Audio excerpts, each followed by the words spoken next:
छल, कपट, शातिर, षड्यंत्र, पर किसी और की चीज फिर भी अपनी नहीं हो सकती।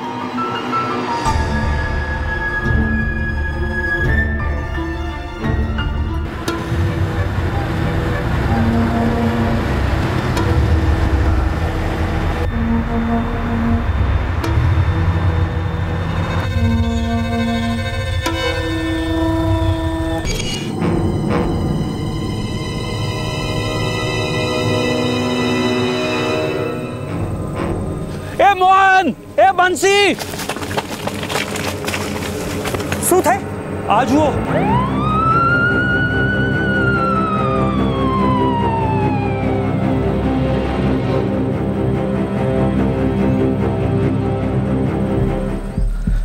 कितने बजे हुआ ये सब? मैं 4 बजे के करीब यहाँ से जा रहा था तो वो गाड़ी खड़ी हुई दिखी। मैं डर गया और भाग कर गया गांव में और सबको बुला कर लेकर आया। समझ में नहीं आता क्या चक्कर है साहब। आसपास देखा, इधर नजर पड़ी तो लाश पड़ी हुई थी। सर कुछ भी नहीं मिला है। Driving licence, credit card, visiting card, कुछ भी नहीं।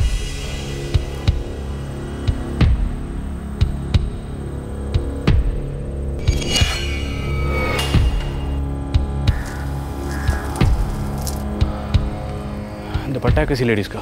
इलाके की छानबीन करो, हो सकता है कोई लेडीज जख्मी। क्या?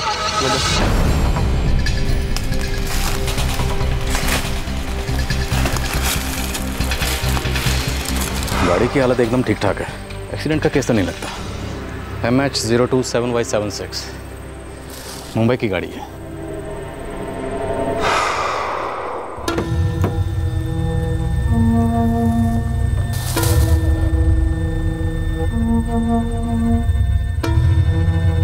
देखिए खोलो।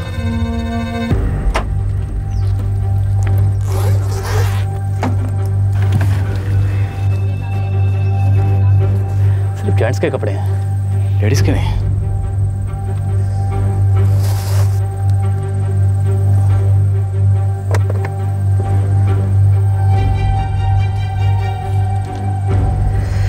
ये डायरी काम आएगी।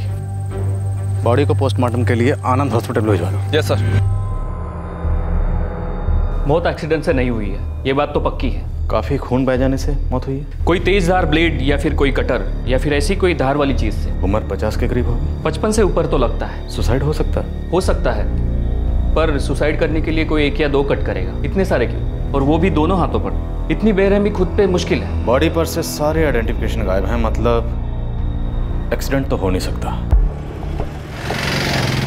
हट्टा कट्टा आदमी है, सर पे बाल कम है उसके, उम्र कोई 55 के ऊपर होगी। उसकी गाड़ी का नंबर है MH027Y76।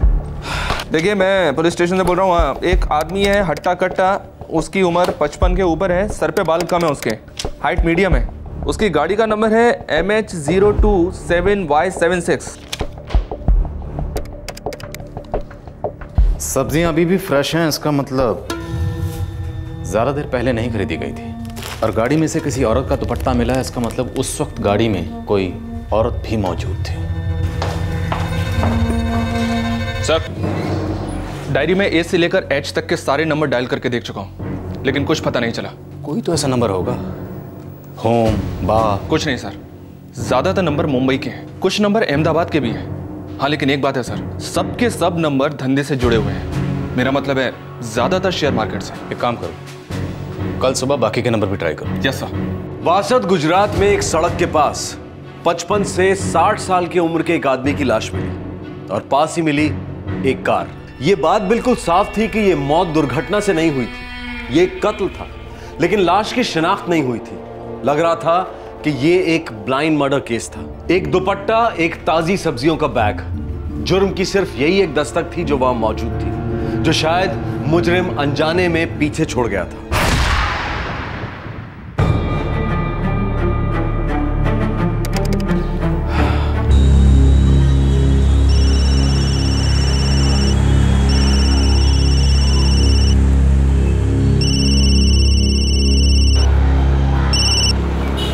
हेलो, मुकेश गोरडिया। हाँ जी बोल रहा हूँ, आप कौन? बोरसद पुलिस गुजरात से, सब इंस्पेक्टर गढ़वी। जी बोलिए। देखिए हमें एक आदमी की लाश मिली है। इस मरने वाले आदमी की गाड़ी से एक डायरी मिली है जिस पर आपका नंबर लिखा हुआ है। हमें इस आदमी के बारे में आपसे जानकारी चाहिए। जी बताइए। आदमी हट्टा कट्टा है, हाइट मीडियम है उसकी, सर पे बाल कम है, उम्र यही कोई 55 के ऊपर होगी।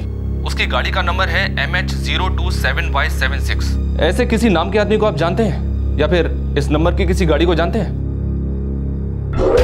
उसमें डरने का क्या, बिंदास खरीद लेने का।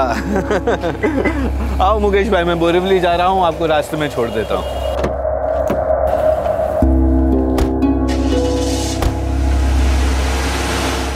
सर आपने जैसा बताया उससे तो लगता है शायद वो जितेन भाई है। जितेन भाई? उनका पूरा नाम क्या है? जितेन भाई व्यास, स्टॉक ब्रोकर है। उनके घर का पता या उनके घर का नंबर है आपके पास? सर मेरे पास तो सिर्फ उनका मोबाइल नंबर है, मैं उनसे शेयर खरीदता था। ज़्यादा जान पहचान नहीं है, पर हाँ मेरे काका उनको अच्छे से जानते हैं। उन्होंने जितेन भाई से मेरी मुलाकात कराई थी। मुझे जितेन व्यास का मोबाइल नंबर दो और अपने काका का भी। हाँ सर, एक मिनट। हाँ सर, एक मिनट।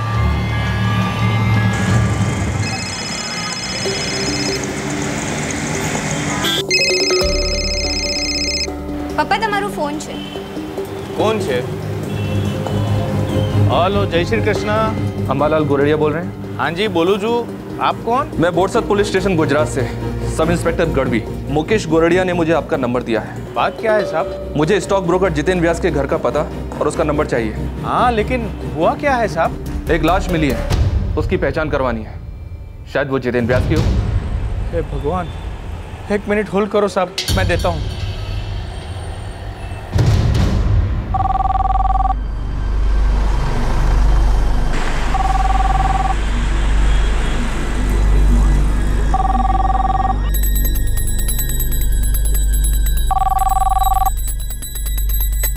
कौशल, फोन तो उठा लेता ना।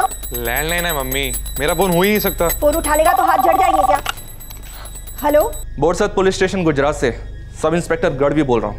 जी बोलिए। जितेन व्यास, आप जानते हैं उनको? हाँ हाँ, मेरे पति है। MH027Y76, ये गाड़ी आपकी है? एक मिनट, MH027Y76 हमारी गाड़ी है? हाँ मम्मी, तुम भी ना। अभी रुक।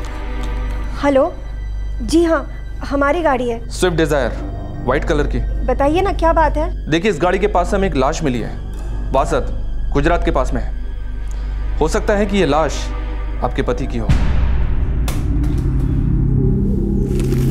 मम्मी, मम्मी, मम्मी क्या हुआ? Hello, hello, hello.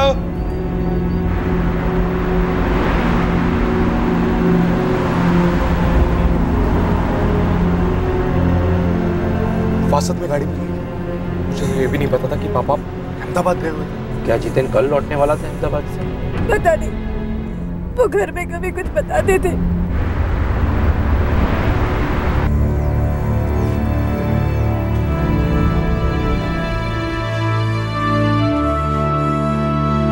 पापा, पापा, पापा,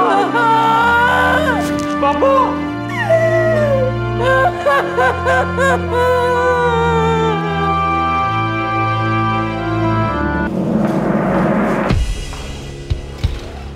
सर, व्यास फैमिली ने बॉडी पहचान ली है। मरने वाले का नाम है जितेन व्यास, उम्र 58 साल। ये मुंबई में स्टॉक ब्रोकर था। 8 दिसंबर को उस दिन वो अहमदाबाद जाने के लिए निकले थे। जी आप कब तक लौटेंगे? पता नहीं। एक ही सवाल बार बार क्यों पूछती हो? कितनी बार बोला है जब मैं बाहर जाता हूं तो टोका मत करो। काम कब खत्म होगा अभी से कैसे बता सकता हूं? लेकिन हर बार वही सवाल, कब लौटोगे? उन्होंने बताया नहीं कि वो अहमदाबाद किस काम से आए थे? पापा कभी कुछ बताते ही नहीं थे, कहाँ जा रहे हैं, क्या काम है, कब लौटेंगे। और अगर कभी पूछो तो मम्मी पे नाराज होते थे। वो कभी भी चले जाते थे, अचानक ही घर से निकल जाते थे। कुछ पता नहीं चलता था कि वो कहाँ गए, कब वापस लौटेंगे, क्यों गए, कुछ नहीं। उनके अहमदाबाद आने के बाद से आप में से किसी की उनसे फोन पे बात नहीं हुई?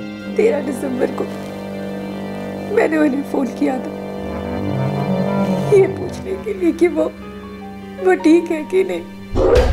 ठीक होना का क्या मतलब है? तुम्हें कितनी बार बोला है, मुझे ऐसे फालतू सवाल पूछकर मेरा समय बर्बाद मत करो। वापस कब तक आओगे? जब काम खत्म होगा तो मैं घर ही आऊँगा। तुम्हें मुझसे कोई काम था? नहीं, ऐसे ही पूछा। अब फ़ोन रखता हूँ, लेट हो रहा है, काम पे निकलना है।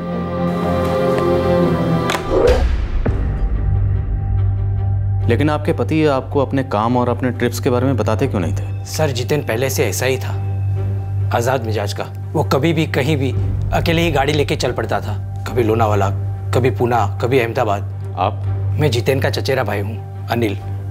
हम लोग एक साथ ही पले बड़े हुए हैं। आपको कुछ अंदाज़ा है कि वो अहमदाबाद किस काम से आया होगा? सर, स्टॉक ब्रोकिंग का काम होगा। जितेन अक्सर अहमदाबाद आता जाता रहता था।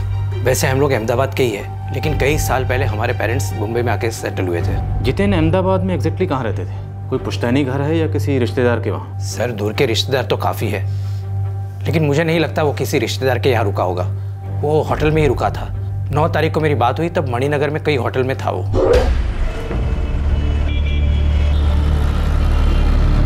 क्या अनिल, काम पे निकलूंगा तो पूरी फैमिली को साथ लेके जाऊंगा। तू भी कैसी बात कर रहा है?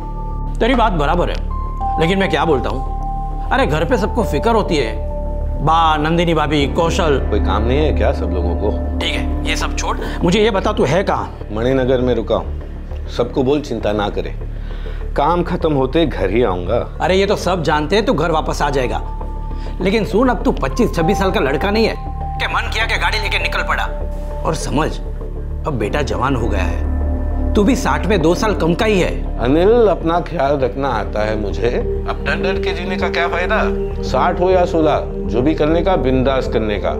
अपनी लाइफ को स्टॉक मार्केट से कम नहीं है, बिंदास दांव खेलने का। किसी औरत या लड़की का चक्कर?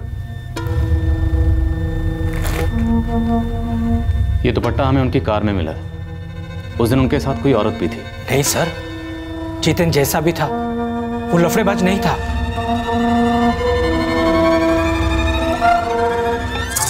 लाश पहचान ली गई थी। मरने वाला था मुंबई का स्टॉक ब्रोकर जितेन व्यास। जितेन व्यास के जीने का ढंग, उसका अपने काम के बारे में सीक्रेसी मेंटेन करना, ये सब इशारा कर रहे थे किसी एक्स्ट्रा मैरिटल अफेयर की तरफ। कार में मिला दुपट्टा उस इशारे को मजबूत कर रहा था कि जो हुआ उस हादसे में एक औरत का हाथ था। लेकिन अब तक कोई ऐसा सुराग नहीं मिला था जिससे यह पता चल सके कि जितेन व्यास का कत्ल हुआ क्यों था। इस केस में अब तक कोई पन्ना नहीं खुला था। सर, जितेन व्यास के सारे कॉल रिकॉर्ड चेक किए हैं, ऐसा कुछ भी नहीं मिला है जो किसी औरत के इन्वॉल्वमेंट की तरफ इशारा करे। उसका मोबाइल भी मिसिंग है। मोबाइल की लास्ट लोकेशन अहमदाबाद थी। और हाँ सर, 15 दिसंबर की रात 9:30 बजे जितेन व्यास का मोबाइल स्विच ऑफ हुआ था। 15 दिसंबर रात 9:30 बजे, मतलब जिस दिन मर्डर हुआ। हम मर्डर स्पॉट पे पहुंचे 15 दिसंबर को शाम को तकरीबन 4:45 बजे, और पोस्टमार्टम की रिपोर्ट के मुताबिक कत्ल 1:30 से 3:30 के बीच में हुआ है। इसका मतलब जिस दिन जितेन व्यास का कत्ल हुआ उस दिन उसका मोबाइल रात को 9:30 बजे तक ऑन था और अहमदाबाद में था, मणिनगर में। एक काम करो, खबरियों को काम पे लगा दो, जितेन व्यास से जुड़ी छोटी से छोटी बात का पता लगाओ। आई एम श्योर कोई ना कोई ऐसी बात जरूर है जिसके बारे में उसकी फैमिली भी नहीं जानती। कई गड़े मुर्दे उखड़ने वाले हैं। इदम विष्णु चक्रमेते दानी दजे पदम समूढ़मस्य पाकु सुरे स्वाहा सहस्रशी रेखा पुरुखा सहस्राक्ष सहस्रपात सभूमिकु सर्वतस्वता तिष्ठत् दशांगुलम पुरुष एवेदकु सर्वंचत् भूतं चच्च भाव्यम भूतामृतत्वशेषानो जदन्ने नातिरोहति ये।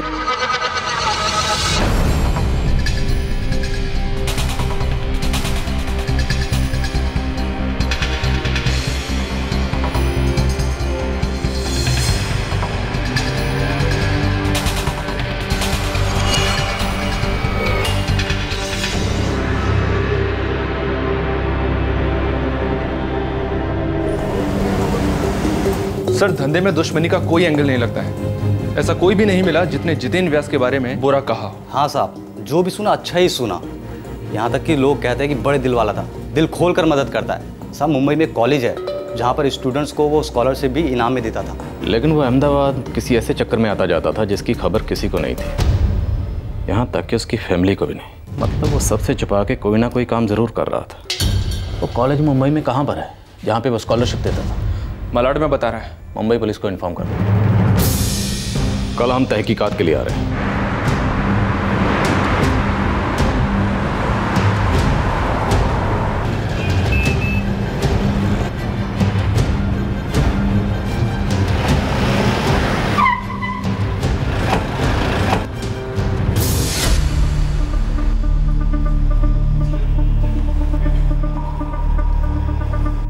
मिस्टर जितेन व्यास ने हमारी कॉलेज के अलावा हमारी संस्था के सभी इंस्टीट्यूशंस को काफी मदद की थी। हमें शक है कि जितेन व्यास के कत्ल में किसी फीमेल का हाथ है। आई एम सॉरी, बट अगर आपको लगता है कि इस बारे में आपको हमसे कोई क्लू मिलेगा तो आप गलत दरवाजा खटखटा रहे हैं। देखिए, जहां तक मैं मिस्टर जितेन व्यास को जानता हूं, वो काफी दिलदार किस्म के शख्स थे। हमारे इंस्टीट्यूट के काबिल स्टूडेंट्स को स्कॉलरशिप देते थे। बस इसके अलावा मैं उनके बारे में कुछ नहीं जानता। जिन स्टूडेंट्स को उन्होंने स्कॉलरशिप दी थी उनकी लिस्ट हमें मिल सकती है? मैं एडमिनिस्ट्रेशन डिपार्टमेंट से बात कर लेता हूँ, आपको लिस्ट मिल जाएगी। Thank you. ऐसी कोई रेगुलर स्कॉलरशिप तो नहीं है इसमें। आखिरी स्कॉलरशिप सर व्यास ने 2 साल पहले दी थी बीकॉम फाइनल ईयर के स्टूडेंट अंकुश पांड्या को। पता करो इस अंकुश पांड्या को, हो सकता है इस केस की कोई कड़ी उसके पास से मिले।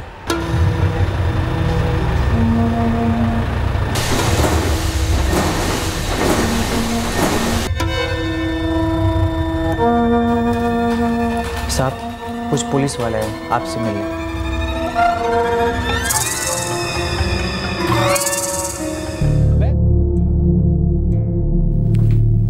Excuse me sir. Mister Ankush Pandey? जी, आपसे फोन पे बात हुई थी। आप जितेन व्यास को जानते हैं? हाँ, क्या हुआ सर? उनका कत्ल हो चुका है। My God. हमें शक है कि उनके कत्ल में किसी लड़की या औरत का हाथ है। मिस्टर जितेन व्यास ने आपको स्कॉलरशिप दी थी? जी सर। आपसे पहले उन्होंने 2 लड़कियों को और स्कॉलरशिप दी थी। उनके बारे में हमें कुछ पता नहीं चल पा रहा है। तो क्या आप हमें बता सकते हैं कि मिस्टर जितेन व्यास का किसी लड़की के साथ कुछ? नहीं सर, वो तो बहुत ही अच्छे इंसान है। I mean, अच्छे इंसान थे। मैं उनसे पहली बार कॉलेज के एनुअल अवार्ड फंक्शन में मिला था। इस साल का सबसे प्रॉमिसिंग स्टूडेंट का अवार्ड जाता है दिव्या कामत को।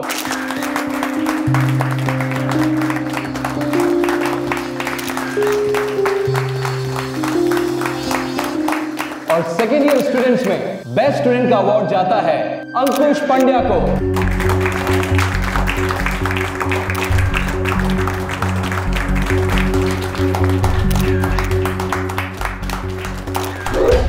और अगले ही दिन हमारे प्रोफेसर साहब ने मुझसे कहा कि जितेन व्यास जी मुझसे अपने ऑफिस में मिलना चाहते हैं। बैठो। It's okay sir, fine. बैठो अंकुश, खड़े मत रहो, बैठो। Thank you sir. अंकुश, मुझे तुम्हारे कॉलेज से पता चला है कि तुम बहुत ब्रिलियंट स्टूडेंट हो। सर, अब इस पे मैं क्या कहूँ, बस ट्राई करता रहता हूँ अपना बेस्ट देने की। अंकुश, तुम फाइनल ईयर में हो, राइट? Yes sir. मैं चाहता हूँ कि इस साल भी तुम अपना बेस्ट दो और अपने करियर में बहुत आगे बढ़ो। इसलिए मैं तुम्हें स्कॉलरशिप ऑफर कर रहा हूँ। इस साल की तुम्हारी कॉलेज फीस, हॉस्टल फीस, इन सब की जिम्मेदारी मेरी। Sir thank you sir, thank you so much sir. You are welcome my boy. Thank you mister अंकुश।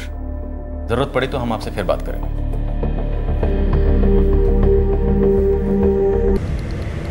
कहीं ऐसा तो नहीं जितेन व्यास दोहरी जिंदगी जी रहा था? मुंबई और अहमदाबाद, और इसकी इस दोहरी जिंदगी के बारे में कोई नहीं जानता था, खासकर इसकी फैमिली जो मुंबई में रहती है। लेकिन सर, ऐसा भी तो हो सकता है फैमिली वाले को जानते हो पर छुपा रहे हैं। Quite possible.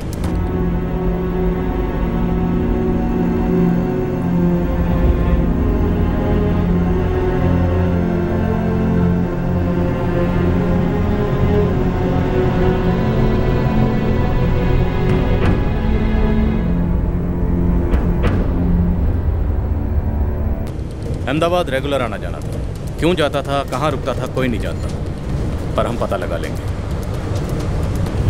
मणिनगर। जितेन व्यास ने अपने भाई अनिल व्यास को फ़ोन करके बताया था कि वो मणिनगर के किसी होटल में रुका हुआ है। मणिनगर का एक एक होटल छान मारो। हम श्योर कि मणिनगर के होटल से हमें कोई ना कोई सुराग जरूर मिलेगा। Yes sir.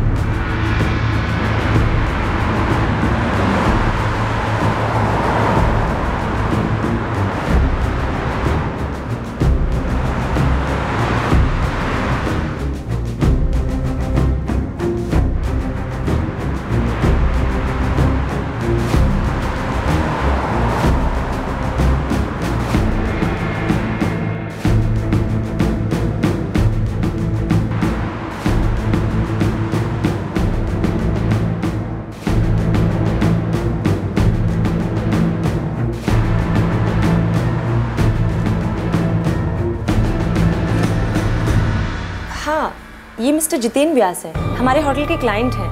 हमारे मैनेजर ने अच्छे से जानते हैं। मैनेजर से बात करनी है। जब जितेन व्यास के मर्डर से रिलेटेड एक छोटा सा सुराग तक नहीं मिला, तब पुलिस ने दूसरी दिशा में इन्वेस्टिगेशन शुरू की। ये पता लगाने की कोशिश की कि जितेन व्यास के बार बार अहमदाबाद जाने की क्या वजह थी और वो अहमदाबाद में कहाँ रुकते थे। पुलिस ने पहले उस होटल का पता लगाया जहाँ जितेन व्यास ठहरते थे और उसी होटल से पुलिस को इस केस का सबसे बड़ा ब्रेक थ्रू मिला। हाँ सर, जितेन भाई हमारे रेगुलर क्लाइंट थे। 2 साल से रेगुलर यहाँ आ रहे हैं सर। अब उनकी मौत के बारे में सुनकर हमें शक है कि उनका कत्ल किसी औरत ने किया है। आपने इस होटल में उनके साथ किसी औरत को देखा है? हाँ सर, एक औरत थी तो सही। सर मेरे को पक्का याद है 15 दिसंबर को जब उन्होंने चेकआउट किया था तब मैं उन्हें विश करने के लिए गया था। उस वक्त वो औरत थी उनके साथ में। सर जी, आई होप आपको कोई तकलीफ नहीं हुई होगी। नहीं नहीं, बिल्कुल नहीं। दोबारा सेवा का मौका जरूर दीजिएगा सर। जरूर जरूर।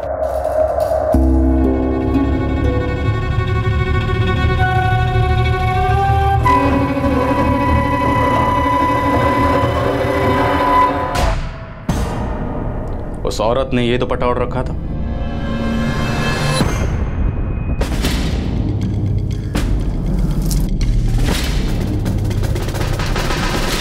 हाँ सर, यही दुपट्टा था। कौन है वो औरत? सर वो तो पता नहीं, क्या है कि क्लाइंट के पर्सनल मामलों में हम बिल्कुल नहीं पड़ते। मुझे सीसीटीवी फुटेज देखना है। सॉरी सर, बट होटल में सीसीटीवी कैमरास नहीं लगे। वो काम चालू है ना, पर सर कुछ दिनों में लग जाएंगे। हर होटल का यही स्टैंडर्ड जवाब है। कोई रूम सर्विस बॉय, कोई फ्रंट डेस्क स्टाफ, जो भी इस औरत के बारे में कुछ भी बता सके, जल्दी बुलाइए उसे। साहब, उस औरत को मैंने जितेन साहब के साथ कई बार देखा इस होटल में आते जाते। उस औरत का नाम जानते हो? नहीं साहब। उस औरत के बारे में कुछ भी देखा हो, सुना हो, कुछ भी?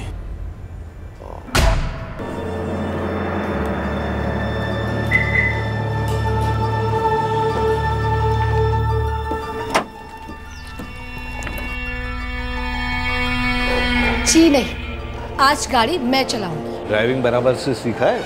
आप देखो तो सही, मेरे इंस्ट्रक्टर ने ये कहा है कि मैं पैदाशी ड्राइवर हूँ। आपको पता है 2 महीने का कोर्स था और मैंने 15 दिन में ही पूरा कर लिया और अब तो मेरे पास लाइसेंस भी है। चलिए आप बैठिए। Alright, thank you sir. चलिए चलिए।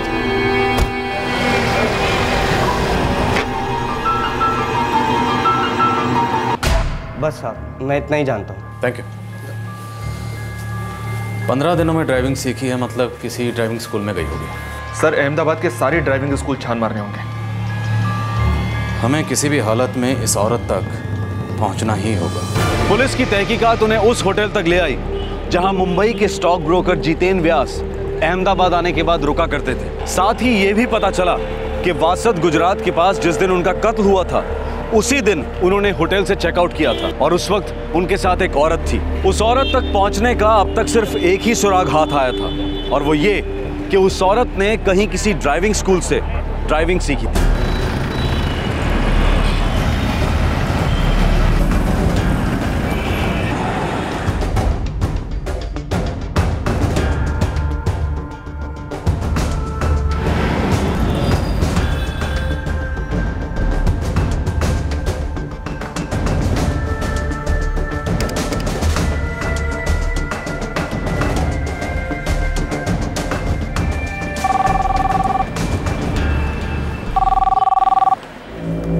Hello, Akeel driving school. देखिए, एक लड़की है, दुबली पतली है, गोरी है। उसने 15 दिनों के अंदर अंदर ड्राइविंग सीखी थी। 15 दिन में? हाँ साहब, एक लेडी थी, हाथ काफी साफ था उसका। पिछले महीने गाड़ी सीख के गई। जरा अकील ने जिस औरत का हुलिया बताया था, उससे तो लगता है ये वही औरत है। Let's hope. तुम्हारे पापा एक बहुत अच्छे इंसान थे और इतने सालों में उन्होंने कभी भी खुले मन से मुझसे बात नहीं की। कहाँ जाते थे, क्या करते थे, उन्होंने कभी कुछ नहीं बोला। पता नहीं उनके दिमाग में क्या चलता रहता था। क्या पापा का अफेयर था किसी के साथ? वो मुझसे खुश नहीं थे, पर क्यों खुश नहीं थे ये मैं कभी समझ ही नहीं पाई। उन्होंने कभी कुछ बोला ही नहीं, कभी नहीं।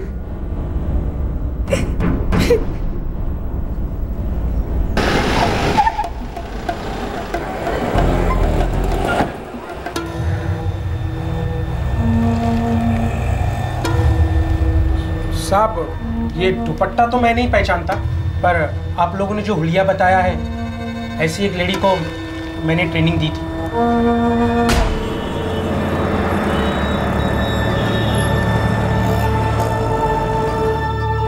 कमाल है मैडम, आपका हाथ तो काफी साफ है। आप तो पैदाइशी ड्राइवर हो।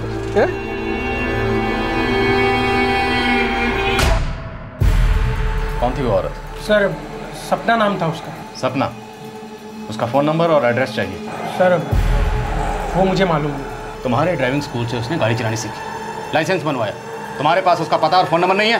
वो ड्राइविंग सीखना नहीं चाहती थी। और तुमने तो फ़ोन पर बताया था तुमने उसे गाड़ी चलानी सिखाई। सर, सब सच है, लेकिन देखिए, यहाँ जो जीवन कॉम्प्लेक्स है ना, उसके बाहर मैंने एक दिन अपने स्टूडेंट को ड्रॉप किया, तो वो अचानक आया।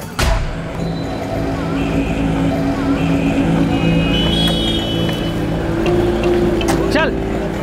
एक्सक्यूज मी, मुझे ना ड्राइविंग सीखनी थी। सिखा देंगे ना मैडम जी, उसमें क्या है? एक्चुअली ना मुझे ड्राइविंग आती है, बस थोड़ी प्रैक्टिस की ज़रूरत है। जी, वो भी करा देंगे। कल से शुरू करें? जी हाँ, बिल्कुल, क्यों नहीं। सर जी, वो सिर्फ हाथ साफ करना चाहती थी। मैं उसको जीवन कॉम्प्लेक्स से 4 बजे पिकअप करता था और उधर ही छोड़ देता था।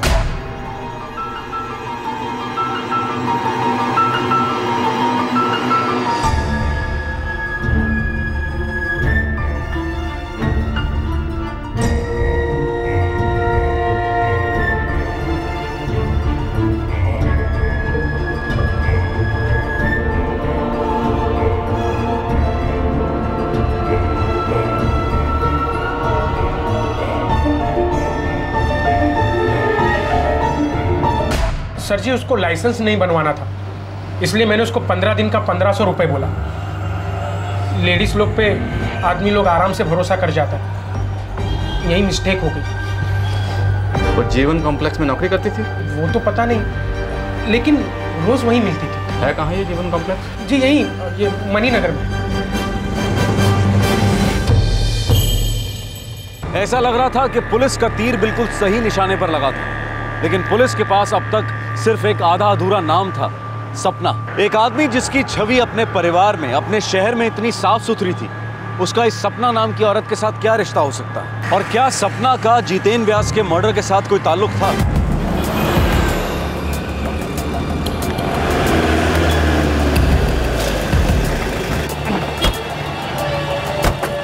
सपना, हर एक शॉप में पता करो इस नाम की लड़की को कोई जानता है या नहीं। जैसा तुम इधर जाओ।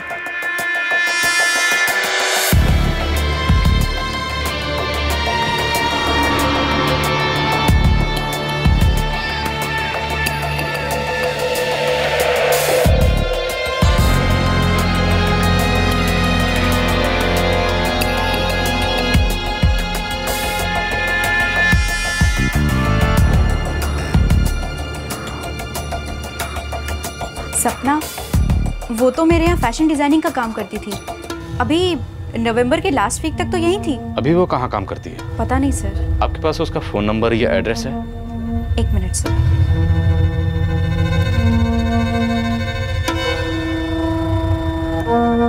हाँ सर, उसका नंबर है 44467898। सपना पंड्या। पंड्या?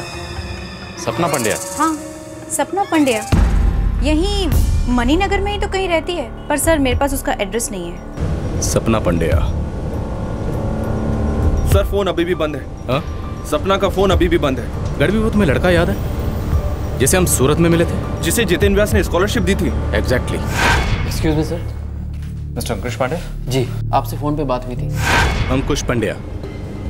अंकुश पंड्या, सपना पंड्या।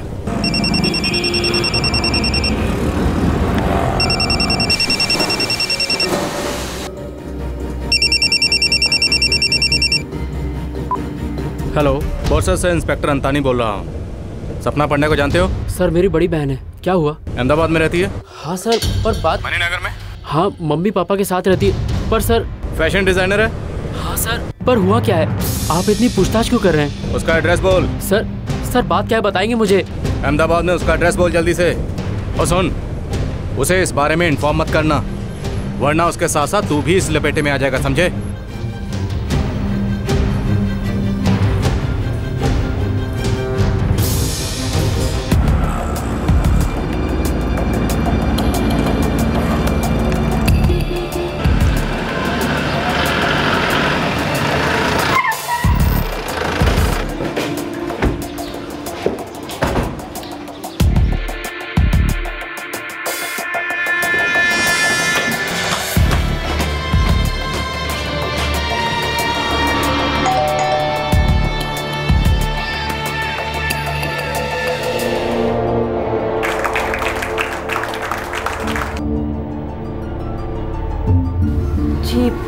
आप कौन? बोरसद पुलिस। सपना पांडे घर पे है।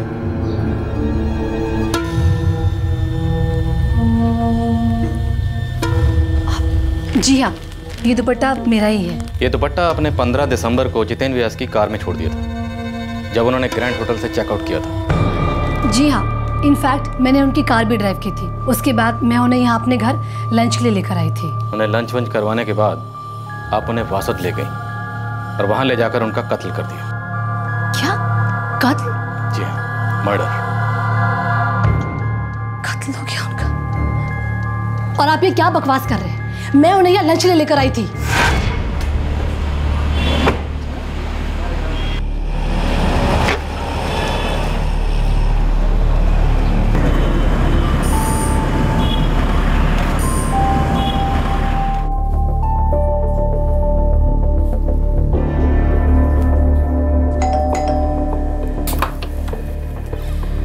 जितेन जी, जय श्री कृष्ण। आइए ना।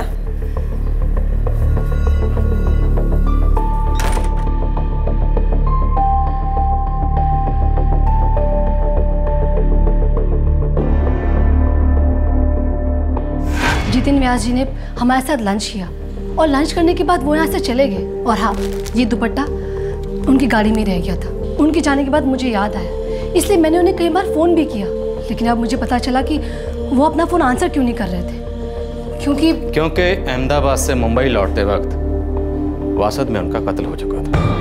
सर, मैं भी आपसे यही कह रही हूँ कि उनकी मौत के बारे में सुनकर मैं भी शॉक्ड हूँ। मिस सपना पांड्या, शक्ल से आप पढ़ी लिखी लगती हैं। एक कहावत जरूर सुनी होगी आपने, there is nothing like a perfect crime. आपका मतलब क्या कहने का? परफेक्ट क्राइम वहीं होता है जहां पर तहकीकात सही तरीके से नहीं होती।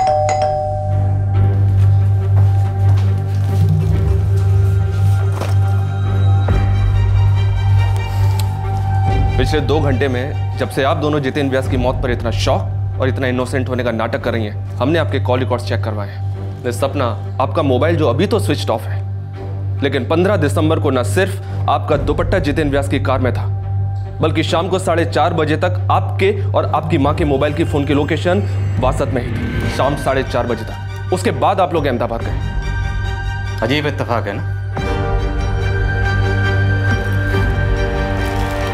तो चले?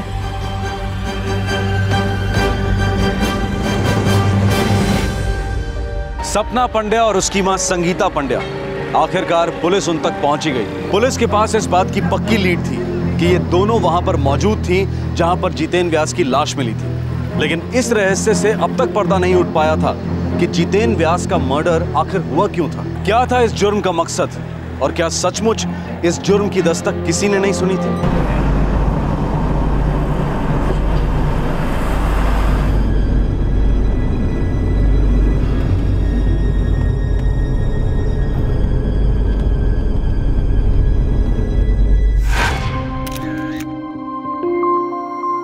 इस साल का सबसे प्रॉमिसिंग स्टूडेंट का अवार्ड जाता है दिव्या कामत को।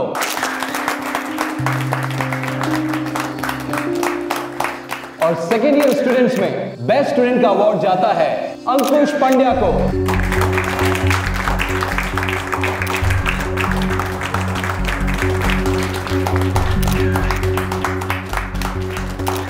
सुना है आप बहुत ही दिलदार हैं, सबकी मदद करते हैं। वैसा कहते हैं लोग, पर मैं इन बातों पर ध्यान नहीं देता। मेरे पास जो है बहुत ज्यादा है, इसलिए बांट देता हूँ। समझ में नहीं आता कैसे कहूँ। आप तो मेरे बेटे को जानते ही है ना, वो अंकुश पंड्या पढ़ाई में बहुत ही अच्छा है और हम चाहते भी हैं कि वो आगे तक पढ़े, लेकिन आप चाहती हैं कि मैं उसकी पढ़ाई में मदद करूं? एक्चुअली बड़ी मेहरबानी होगी आपकी अगर आप इस बारे में। बिल्कुल सोच सकते हैं इस बारे में, हम कहीं मिल सकते हैं, सारी बातें डिस्कस कर लें।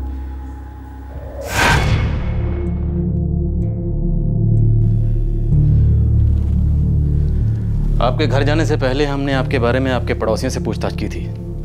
काफी तारीफ कर रहे थे आपकी।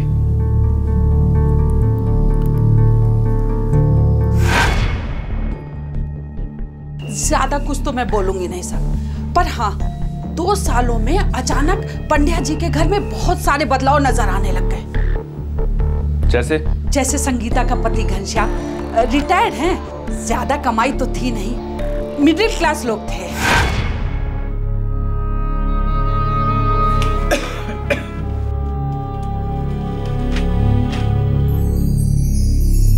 पर अचानक घर में बहुत पैसा आने लगा।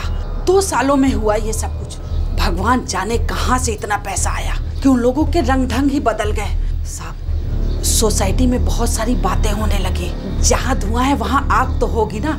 लोगों में खुसुर फुसुर होने लगी। दोनों माँ बेटी के चाल चलन ठीक नहीं है।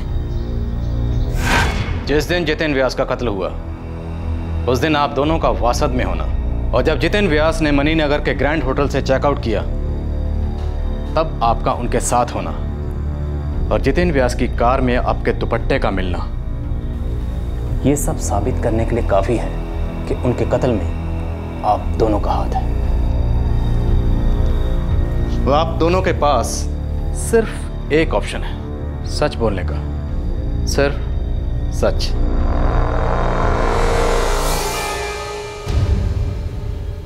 मैं आपसे अकेले में बात कर सकती हूँ? सिर्फ 5 मिनट।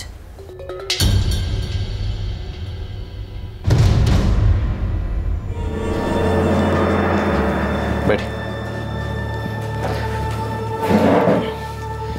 बोली।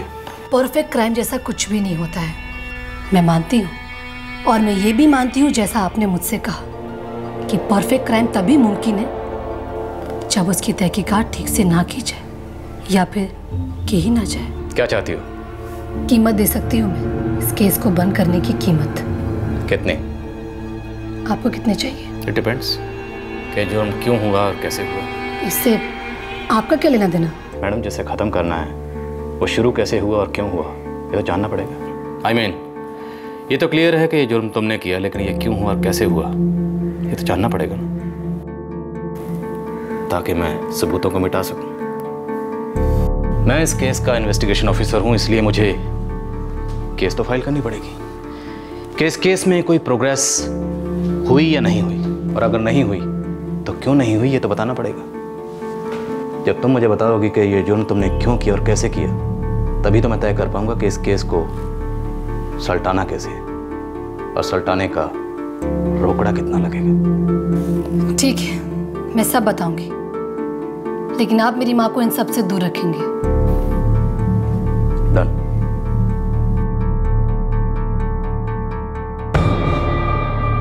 मेरी माँ जितेन व्यास को कॉलेज के एक फंक्शन में मिली थी जहाँ मेरा भाई अंकुश पढ़ रहा था।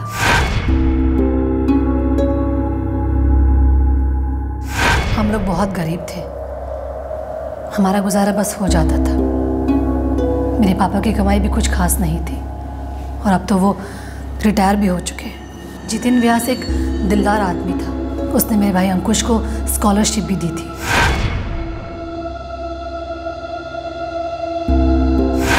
मेरी माँ का अफेयर जितेन व्यास के साथ चल रहा था।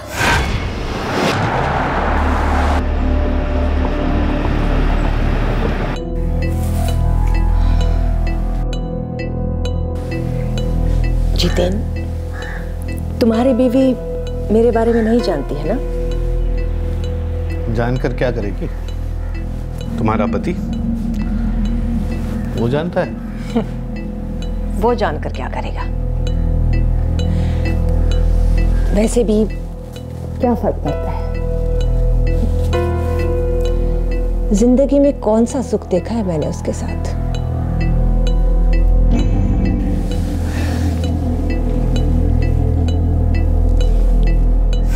जितेन व्यास पिछले 2 सालों से लगातार अहमदाबाद आ रहा था मेरी माँ के साथ वक्त गुजारने। अब मैं कोई बच्ची तो हूँ नहीं कि जिसे पता ना हो कि क्या चल रहा है। तुमने कभी अपनी माँ को रोकने की कोशिश नहीं की? मेरी माँ मेरे पापा से खुश नहीं थी और मुझे ये भी मालूम था कि जितेन व्यास मेरी माँ पर बहुत पैसे लुटा रहा था और लुटाने को उसके पास था भी बहुत। आखिर पैसा किसको नहीं चाहिए। जितेन व्यास के पैसों से हमारी लाइफ की गाड़ी पटरी पर आ गई थी। जितेन व्यास के साथ तुम्हारी माँ का अफेयर था, ये बात तुम जानती थी। जितेन व्यास की फैमिली इस बारे में जानती थी? नहीं। जितेन व्यास के पैसे से तुम लोगों की सारी ज़रूरतें पूरी हो रही थी, फिर उसे क्यों मार डाला?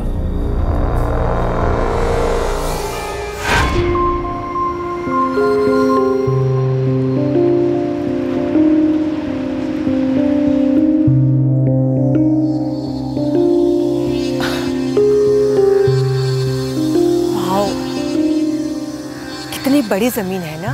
यहाँ मैं एक बंगला बनाना चाहता हूँ। सच? हम दोनों के लिए?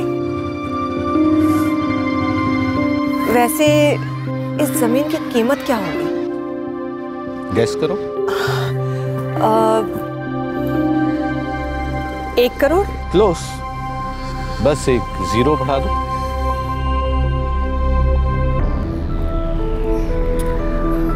10 करोड़। जितेन, 1 साल से हम लोग साथ में रह रहे हैं। इस रिश्ते में ना तो कोई बंधन है और ना ही कोई सीमा। कहना क्या चाहती हो तुम? जितेन, अगर मैं ये कहूं कि वो जमीन मेरे नाम कर दो तो मैं ये कहूंगा कि भूल जाओ। जितेन, हमारे बीच जो रिश्ता है उसकी खातिर भी नहीं। कभी कोई कमी होने दी है? अच्छी खासी जिंदगी जी रही हो। लेकिन कुछ तो ऐसा होना चाहिए ना जो सिर्फ मेरा हो, सिर्फ मेरा।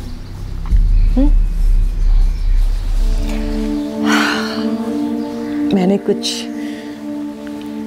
ज्यादा मांग लिया क्या? ज्यादा चाहिए था और ज्यादा ज्यादा पैसे, गहने, ऐशो आराम की जिंदगी। मेरी माँ ने पहले ये सब कभी नहीं देखा था।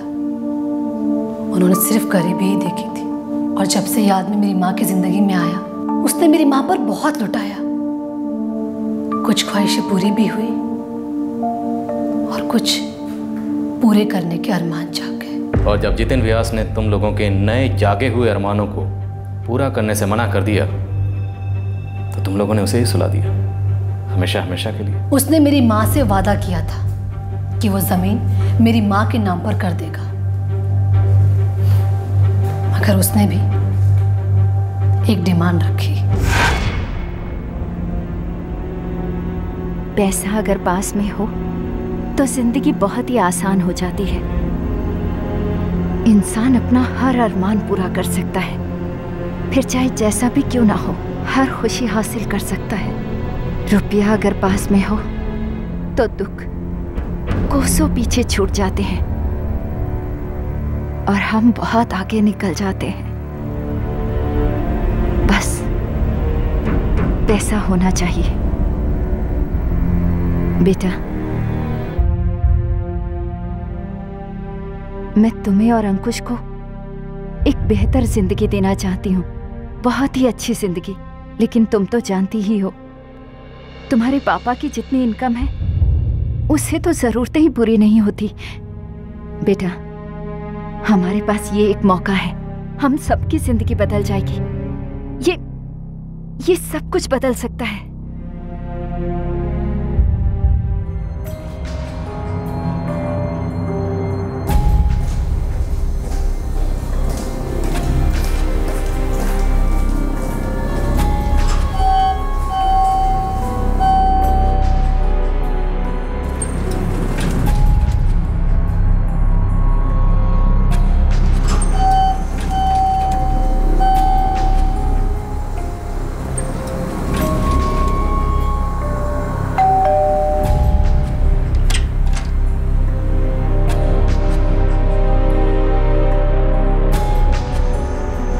जितेन को वो मिल गया था जो उसे चाहिए था, पर जो हमें चाहिए था वो जितेन दे नहीं रहा था। हर बार बात को टाल देता था।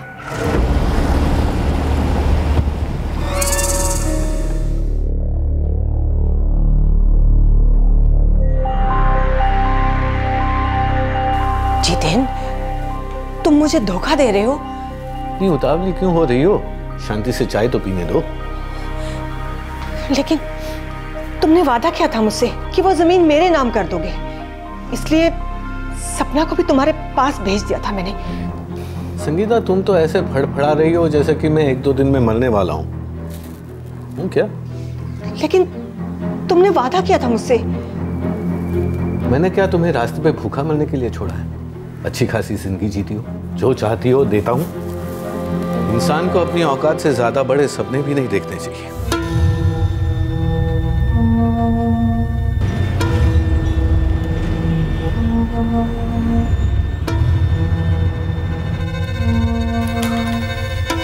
Plot measuring 9680 square yard, Lonavala, Maharashtra.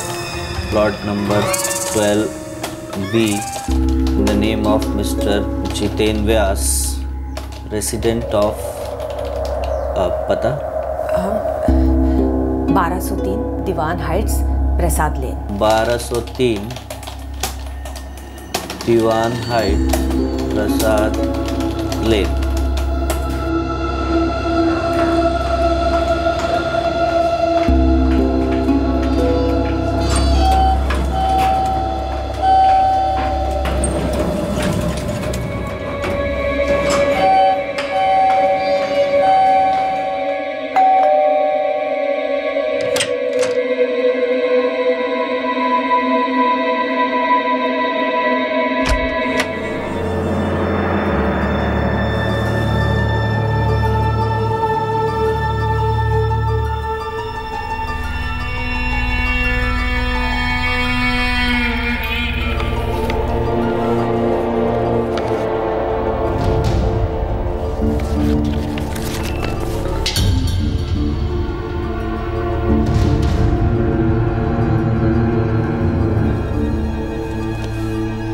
Jiten, Jiten, मैं जा रही हूँ।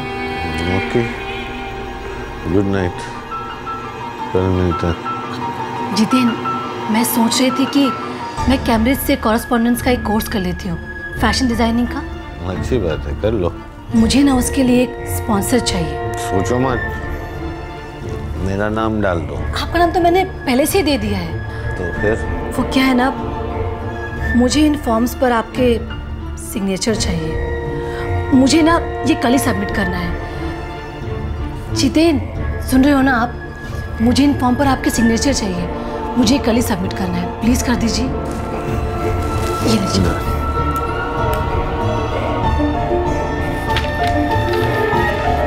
लास्ट,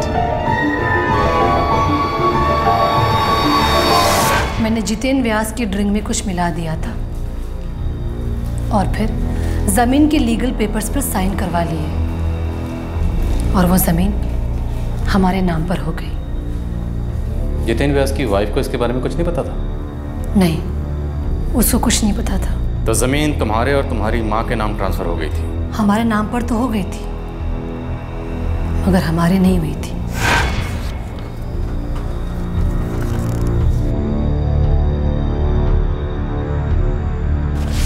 जमीन के पेपर्स तो हमारे ही नाम है, लेकिन जितेन जब चाहे हमें कोर्ट में घसीट सकता है। इतना सब कुछ करने के बाद भी वो जमीन हमें नहीं मिलेगी? अपनी मर्जी से तो वो देगा नहीं, कभी नहीं। तो करना क्या है? जमीन तो अब चाहिए ही, हर हाल में। जितेन व्यास की फैमिली को ना तो उसके अफेयर्स के बारे में पता था और ना ही लोनावला के जमीन के बारे में।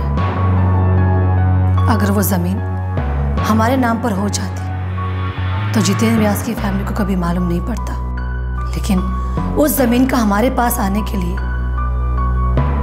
जितेन व्यास का दूर जाना जरूरी था, बहुत दूर। मुझे ना ड्राइविंग सीखनी थी। सिखा देंगे ना मैडम जी।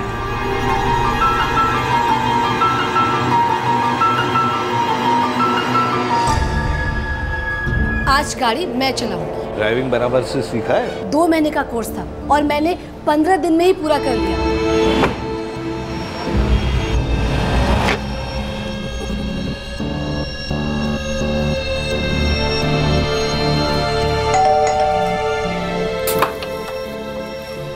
जितेंद्र जी, जय श्री कृष्ण।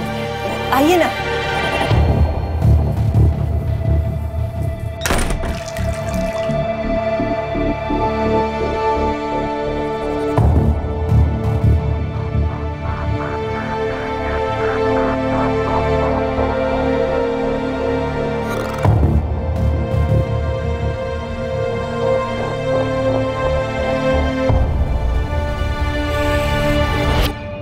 क्या बात है, आपकी तबीयत तो ठीक है ना? उल्टी जैसा लग रहा है। अब ऐसी हालत में मुंबई तक कैसे ड्राइव करेंगे? आज रुक नहीं सकता, कल बहुत जरूरी काम है। अब मम्मी, मैं एक काम करती हूँ, मैं इनकी कार ड्राइव करके इन्हें मुंबई तक छोड़ाती हूँ और मैं आते वक्त ट्रेन से आ जाऊंगी। नहीं, देखिए आपके ऐसे हाथ में ड्राइव करना सेफ नहीं होगा। मैं चला जाऊंगा, बस थोड़ी एसिडिटी है। नहीं, आप अकेले बिल्कुल नहीं जाएंगे। सपना ही ड्राइव करेगी आपकी गाड़ी। एक काम करती हूँ, मैं भी साथ चलती हूँ, सूरत में उतर जाऊंगी। अंकुश से भी बहुत दिनों से मुलाकात नहीं हुई है, इसी बहाने उसका भी हाल चाल जान लूंगी मैं। ठीक है, पर जल्दी निकलना होगा, ऑलरेडी 1 बज चुका है। जितेंद्र व्यास की तबीयत खराब होने की प्लानिंग पिछली रात ही हो चुकी थी, ताकि मुझे मौका मिल सके उसकी कार ड्राइव करने का।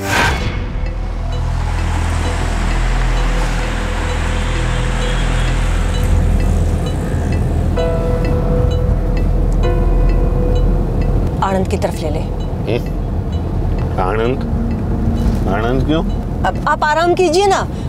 मैं तो सपना से कह रही थी, वो क्या है ना कि एक्सप्रेस हाईवे से आनंद की तरफ ले लेगी तो कुछ ताज़ी सब्जियां खरीद लूंगी मैं।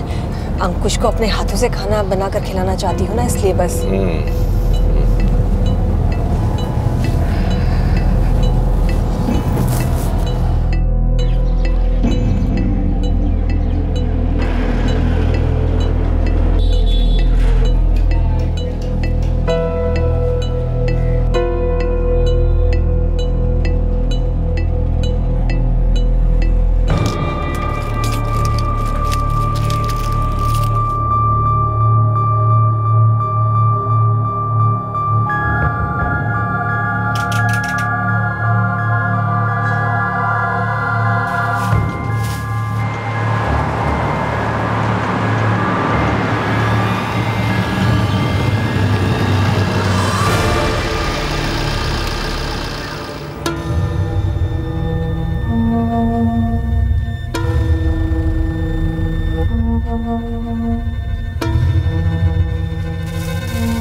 जल्दी भाग यहाँ से। अब तक ये मरा नहीं है। अरे मर जाएगा, हाथ की नसें जो काटे। चल जल्दी कर, छोड़ जल्दी।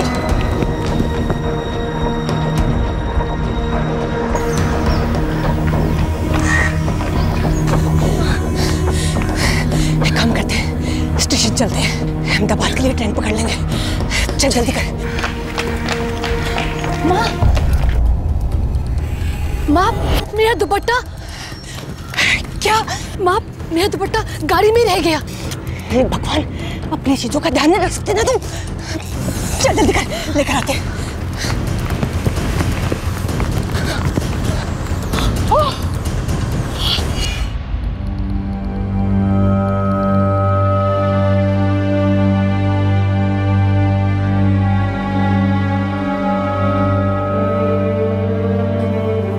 माँ, हम लोग पकड़े तो नहीं जाएंगे ना?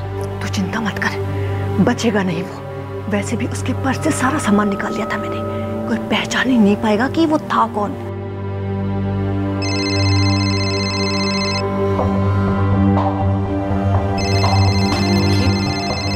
माँ, ये फोन किसका बज रहा है? शायद बाथरूम से आवाज आ रही है, मैं भी देख कर आती हूँ, तो यहीं रुक।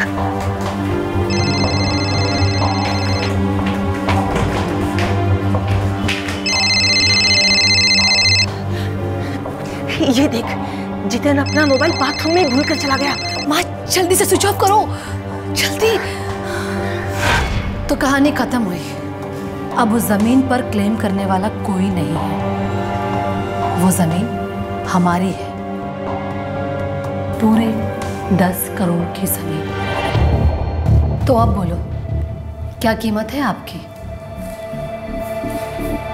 इतनी भी क्या जल्दी? पहले जरा तुम्हारी माँ से तो पूछने दो कि तुम जो कह रही हो वो सच भी है या नहीं। उससे क्या फर्क पड़ता है? फर्क तो पड़ता है। हमें भी अपनी चमड़ी बचानी है। कल को मेरी जगह कोई और ऑफिसर आया और उसने इस केस में हाथ डाला और कुछ और ही कहानी सामने आई तो अपने तो लग जाएगी ना।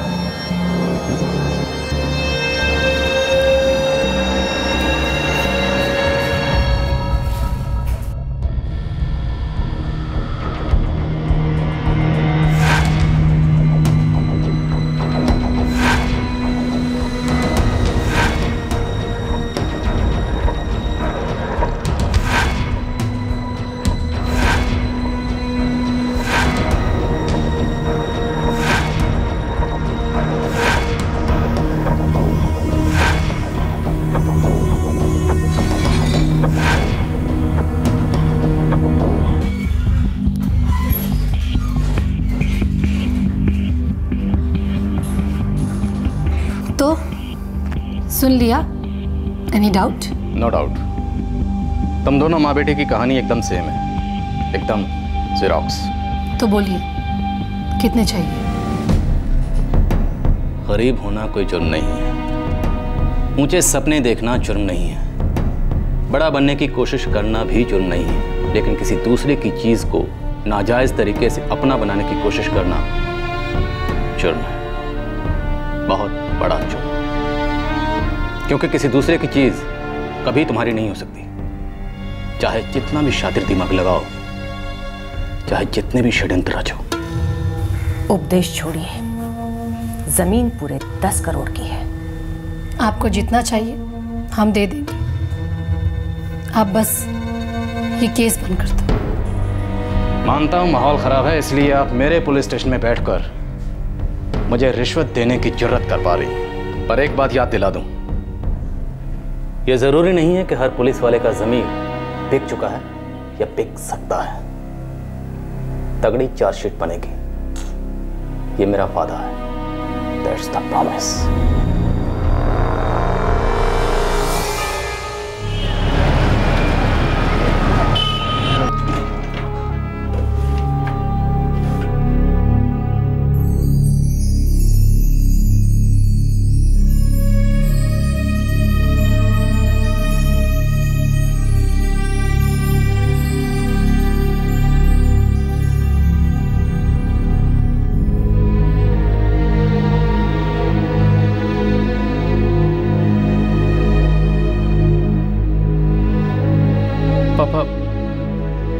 पापा आप मेरे साथ सूरत चलो, मैं आपको यहाँ अकेले नहीं छोड़ सकता।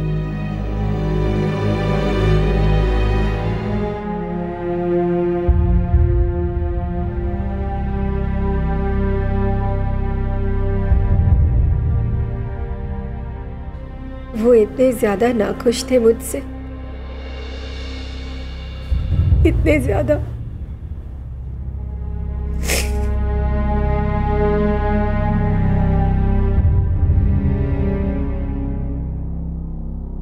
सपना और संगीता इस वक्त पुलिस हिरासत में है। पुलिस चार्जशीट फाइल करने की प्रक्रिया में है। संगीता का बेटा और सपना का भाई अंकुश इस बात से उतना ही बेखबर था जितना कि जितेन की पत्नी और उनका बेटा। जितेन व्यास की दोहरी जिंदगी के बारे में किसी को कोई खबर नहीं थी। अंकुश अब अपने पिता को सूरत ले गया है। एक सीधा साधा सच ये है कि जब भी कोई इंसानी दिमाग जुर्म को अंजाम देने के बारे में सोचता है तो वो दिमाग उस वक्त नेगेटिव थॉट्स के अंधेरे में गोते खाता है। सच को छुपाने की, सच पर पर्दा डालने की, सबूतों को मिटाने की भरसक कोशिश करता है। पर इंसानी दिमाग कितना भी शातिर क्यों ना हो, जुर्म की राह पर चलने में कोई समझदारी नहीं है। जुर्म पकड़ा ही ना जाए, सामने ही ना आए, ऐसा हो नहीं सकता। जितेन का परिवार इस हादसे से बेहद टूट चुका है और संगीता और सपना के परिवार का भी यही हाल है। छल, कपट, शातिर, षड्यंत्र, इस सब के बावजूद भी किसी और की चीज कभी अपनी नहीं हो सकती।